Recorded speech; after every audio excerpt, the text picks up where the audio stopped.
Yan tadi ang Ilami, Talabahan, and Kalan-an. So, actually, ang Talabahan nila diri is from fresh.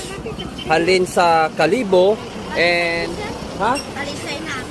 Talisay, ano? Yes. LCN. Sa LCN. Talisado ka rin? Talisay, diri lang sa Negros? Dari lang sa akon.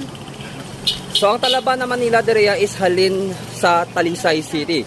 So, tilawan ta kung anong sabor kay mostly mga Talaba diri is from Kalibo, Aklan, and ano gang isa ka lugar gani?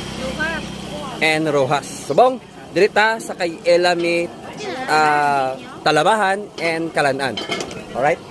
So subong, nag-order kami sang talaba, ara na ginapang panitan na nila. Ginapanitan, ginapang lokit na, no? Then ang serve sang ila diri nga talaba is Duha 150. duha ka bilog 150. Duha ka mo ni, pwede siya 150. Sa barato na siya guys. And then may paaman pa na siya. Okay pa 100.